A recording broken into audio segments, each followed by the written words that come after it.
Welcome back to Glitz Glam and Gospel, where we're giving you the best in gospel music videos. And you know, every once in a while, you get the opportunity to sit down with an amazing artist, but it's even rarer when you respect that person and that person happens to be your friend.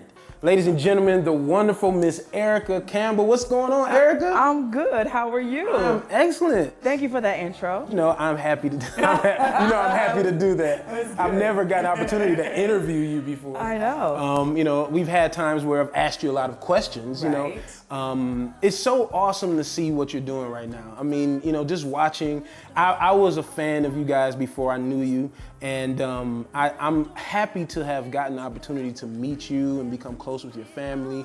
You know, me and Warren, and you know the kids. You know, they call me Uncle Polk. Yeah. That's so cool. It's cool, Yeah. but it's so cool. You know, we had opportunity to talk before you went solo, and there were a lot of questions that I have for you. I was interested in your ambition. You always seem to be thinking. You always seem to have something else that you wanted to bring.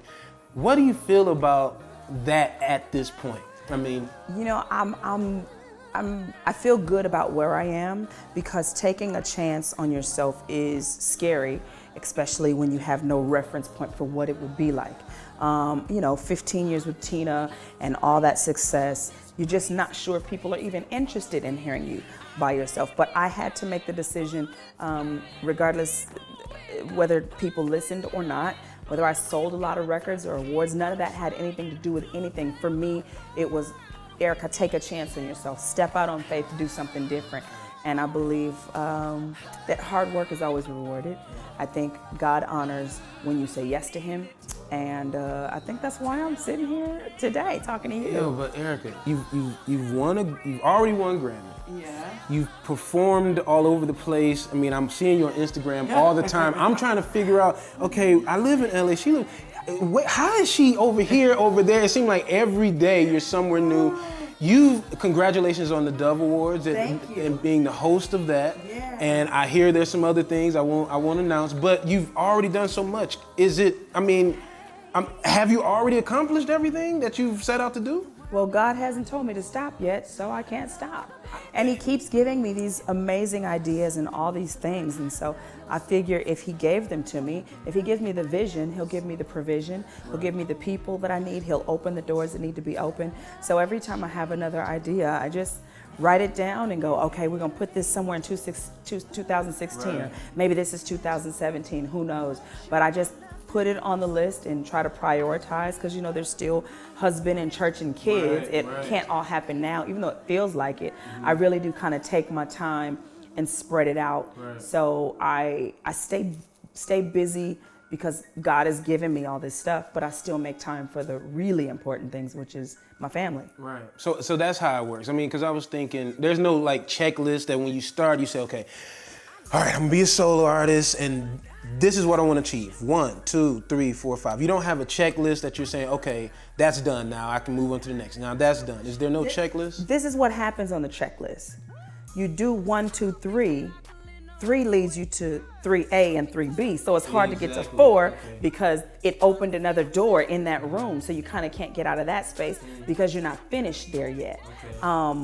So it just does it get confusing? I mean, does it get confusing? Absolutely. And all? Absolutely. Confusing, tiresome, all of that. But you take one day at a time. I thank God for having great people around me, helping me to facilitate and kind of keep in order. And then just the little life reminders. Like if my daughter sends me a text message or she FaceTimes me and goes, Mommy, I really, really miss you. Then that means the next few invitations that are within that space, I'm gonna go, I can't. There's something else that's just a little bit more important. And while I appreciate the invitation, I can't have a kid who grows up saying that your music was more important than your family. That wouldn't be good. That wouldn't be good. It may not make it worth it at the end. No, it's not worth it. Why did I do this? I come home and they roll their eyes, or they come to the concert and they're just like, oh God, whatever, a little more Jesus, help, yes. Well, that wouldn't be cool. But you know what? You are, I mean, I don't know if I'm late to the party of saying this, but I mean, officially, you are definitely one of the premier. You're at the top, like literally. I mean, look, you have Mary, but still, as of right now, even Mary is here. okay? And you are literally Erica Campbell right now is at the top of the list. I mean, when you look at the artists that are out and what they're doing, you know, I don't know how you feel. I know you're a very humble person, but in general, really, when I look at it, it's like, okay, you have a couple names, but Erica Campbell is right in there. All I can say is to God be the glory. To God be the glory. But I was wondering, with that, is there some responsibility that comes with what you feel maybe you've been blessed with to others, and maybe as an example, do you feel like you have that responsibility?